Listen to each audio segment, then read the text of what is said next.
Let's rank the best Ninjago seasons. This video contains the top 10 best Ninjago seasons, though there are technically 20. Taking the 10th spot for me personally has to be Skybound. This season used to be number 2 for me, but over time I have definitely seen quite a few flaws in this season. The Jay and Nia development was awesome, but I genuinely do not get the logic behind this season. It's like the season can't stick to its own logic sometimes. Nardakan is genuinely such a terrible villain. He is actually so dumb. Y'all really love to hate on me because of my take on Nardakan, but nah, this man is not him. Taking the 9th spot is Master of the Mountain, the only 11-minute era season on the list. I am a Cole fan, and as a Cole fan, this season was actually awesome. Storytelling behind this season was great. Vangelis is a great villain for Cole, and the backstory we get about Lily in this season really brings the season up a notch. This season of course has its flaws like the anime episode, but it's a pretty good season all around. Taking the 8th spot, March of the Oni. The biggest thing bringing this season down was its runtime.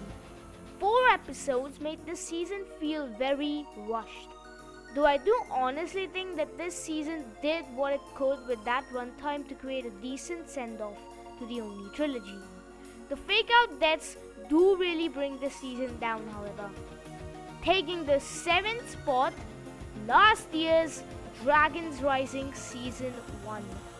This season was the longest Ninjago season for its time, with 20 episodes each 20 minutes long. I really do think that this season has done what it could to emphasize and create this new world in Ninjago and immerse its audience into it.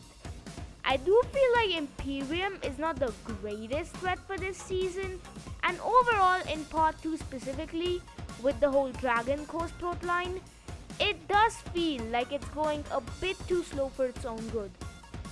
Taking the 6th spot, this year's Dragons Rising Season 2. Don't worry, I will not give any spoilers for part 2 here, but if you have seen my review from Thursday night's upload, if you've seen my review from Thursday night's upload, which you probably haven't, but you can check it out right here, but if you probably haven't, it's not the best batch of episodes ever. It's basically exactly where this season lies too. Part 1 was genuinely amazing, but part 2 is pretty decent too. It's not bad, but it's not as good as part 1. The development in this season was amazing, and it brings the stakes up a good bit. I really like the new ninja in this season, and I think Lord Raz and the Forbidden Five were also good characters in here. That's all the spoilers. That's all I'm going to give you. I'm not going to go deep into spoilers. But if you do want to see deep into spoilers, you can check out the review of it right here. Taking the 5th spot. Now from here, the seasons are basically really hard to choose, so they can be in any spot. I just felt like this was fine. So we'll just start off with the Tournament of Elements at 5th spot. The first few episodes of this season were great, but it did feel very rushed in the end. Still though, it's a solid batch of episodes. The highlights for me were definitely seeing the Elemental Masters and the Jay and Cole fight. I think that was amazing. Though I do feel like where this season lacks is the back half where the Zukin suits come in. And then after that it just feels like what is going on, because I genuinely don't understand what happens after that. Taking the 4th spot, Season 5, Possession. Season 5 made one of the greatest villain arcs of all time in Ninjago. Though I do feel like Moro is lacking, I have to tell you all that he did have a good arc. That's what you all get. I know a lot of people like this one a lot, but in my opinion, it could have been a bit better. I just feel like this season is missing something. I can't put my finger on it, but one thing it's not missing is the Nia character development. I think that was exceptional. I do think that Lloyd should have had more of a focus in this season, but that's just me.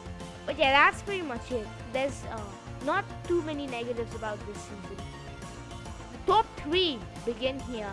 Starting off with Season 1, Rise of the Snakes.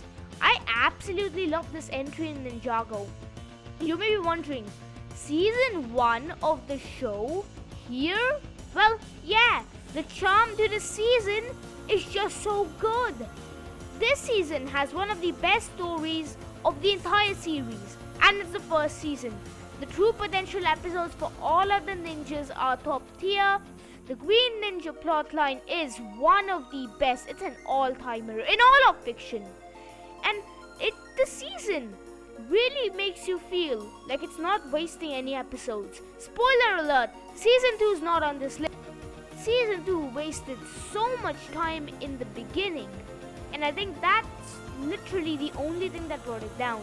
But this season does everything Season 2 failed to do in those first few episodes. It builds characters, it builds intrigue, and it pays off.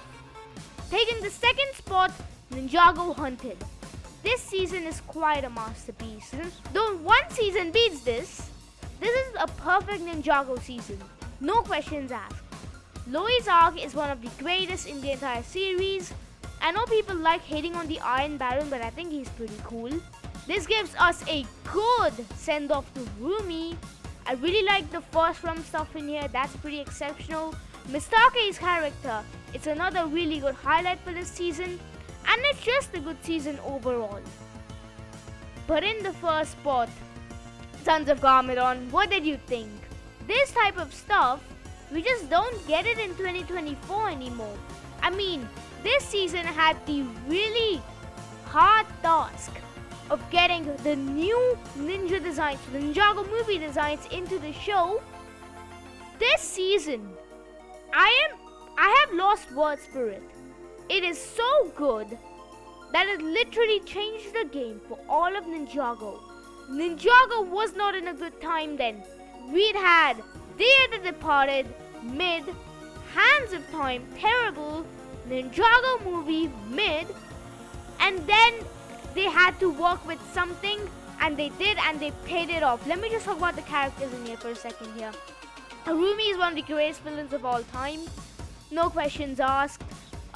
Lloyd goes through so much pain in this season, but I mean, it really gives you the definition of the Green Ninja. If anyone had doubts about Lloyd becoming the Green Ninja, you find out that he absolutely deserves the title in Season 8 and Season 9. The original 4 Ninja didn't really have much to do in this, but I don't even care because the season's that good.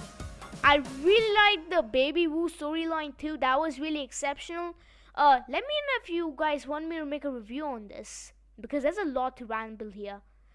But this season failed in one thing, that being the set wave.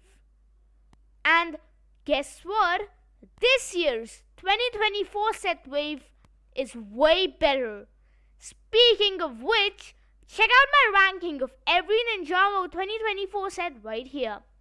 Thanks for watching, keep yourself safe, and subscribe.